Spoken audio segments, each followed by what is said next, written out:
a creative bride and groom, the wedding cake can play a big part in the day. I spoke with Elizabeth Lyle, a professional cake designer, to find out what options are available when booking a cake for your wedding. Hello Elizabeth, thank you for meeting with me today. Now obviously cakes are a huge traditional part of the day. What sorts of things should a bride and groom be thinking about when planning their cake?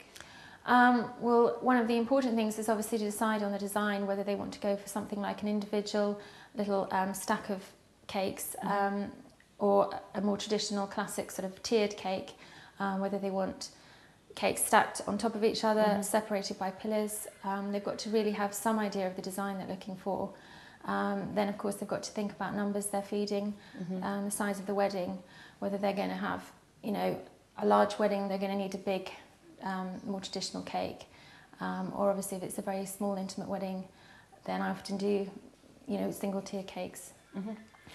So how long before the big day should a cake be booked? Ideally for a traditional classic wedding cake you want to be looking at a minimum of 3 months. Some people do obviously plan well ahead and then they book sort of a year ahead. For a sponge cake or more contemporary style wedding cake, it's possible to have maybe only 2 months booking time, because obviously it's sponge and it's going to need less time to prepare the cake. But yeah, 2 to 3 months is the ideal time. Is it important for a bride and groom to sample their cake? Yes, it is very important, because you can have stunning looking cakes and unfortunately the ingredients inside may be not the best and they'll taste like cardboard. And I think the cake is going to be eaten at the end of the day and you want it to taste great as well as look absolutely stunning. So make sure that the baker or cake designer is happy for you to come and sample cakes at the beginning of the meeting. Obviously you mentioned more contemporary styles of cake. Are people given greater flexibility on the actual filling of their cake these days? Absolutely. Virtually anything goes nowadays. A lot of people have chocolate, whether it's dark or white, or milk chocolate cakes.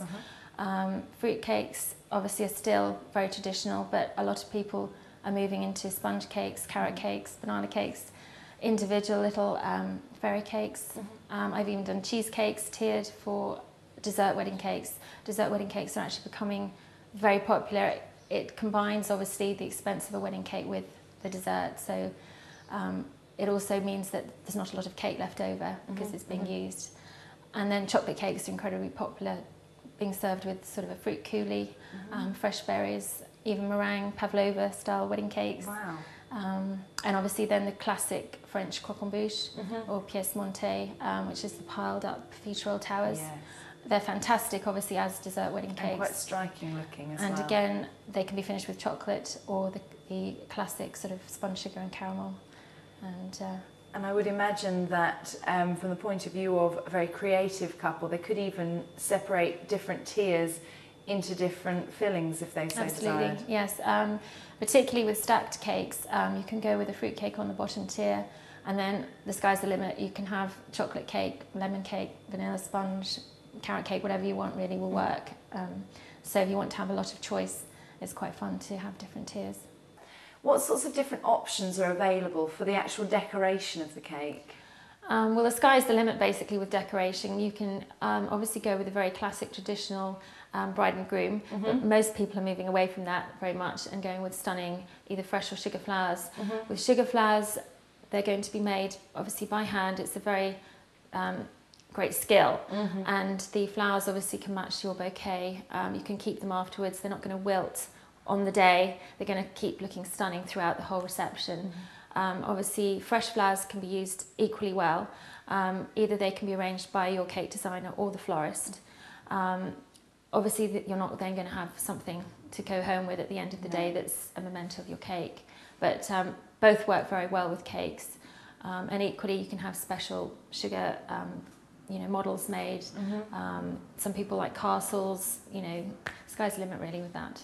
How involved do a bride and groom usually get in the actual design process of their cake? Very involved really. It's great if they can bring as much information as possible to me when they come to, you know, talk about a wedding cake. If they've got swatches of their material, information about their flowers. Obviously if they've seen any cakes they particularly love in wedding magazines, then, you know, come along with those. I do a lot of cakes that are based on part of the couple's lives. Maybe they've been living abroad, perhaps they've been on travels together. So I've done cakes based on, you know, one tier will be based on Australia, another tier will be based on some part of England. And, you know, the more information they can come with, the better. Yeah, so they get very involved.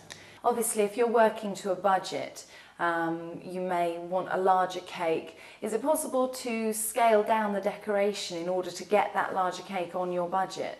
Absolutely, yes. I mean, you can have a smaller cake with a great amount of detail, stunning sugar flowers. That's going to cost quite a lot more than a bigger cake that is very simple with simple design and possibly fresh flowers or just one or two sort of beautiful sample flowers. What happens when the cake is finished? Is it delivered by the baker or do the bride and groom have to collect it? It really depends on the individual cake designer. Some people will undertake delivery of the cake and setting it up on the day, which takes a lot of hassle out for the bride and groom. Other bakers will specify that you have to collect it on the day and arrange for it to be set up yourself. Obviously, food allergies are a major consideration these days. How does a couple address anybody that might be coming who has a food allergy? It's absolutely fine. Most bakers can produce cakes that have specialist ingredients to suit gluten-free, dairy-free, egg-free allergies. The cake can look exactly the same on the outside, but obviously have specialist ingredients. You could use maybe just one tier that's suitable for the people with allergy and have the rest a more traditional cake.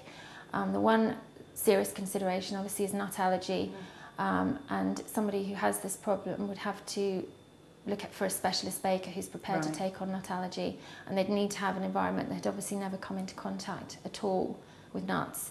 And most bakers obviously do use nuts in some way, whether it's marzipan or, you know, in chocolate cakes and things. So that's something they'd have to really look into.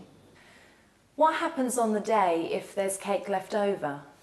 Well, ideally, obviously, some people like to keep the top tier. Traditionally, it's used for the first christening or for a first anniversary or a special date that's important to the couple. One thing to bear in mind nowadays is there's health and safety laws which specify that any cake that has been cut up has to be disposed of after the reception. So if you want cake to send off to relatives or you want to keep several tiers to be used later on, then it's important to specify to the caterers that they only cut a small amount at a time to make sure that a lot of cake isn't wasted. So once they've cut it, it has to be it's thrown going out. to be thrown away. Consumed. Wow. Well, thank you so much for your time today. It's been really interesting and there's so much choice available. It's a pleasure to meet you. Thank you. When booking your cake, try to have a rough idea of what you're looking for. Know the numbers that you'll be catering for. Sample a cake before booking. And inform your cake designer of any specific allergies that you need to avoid.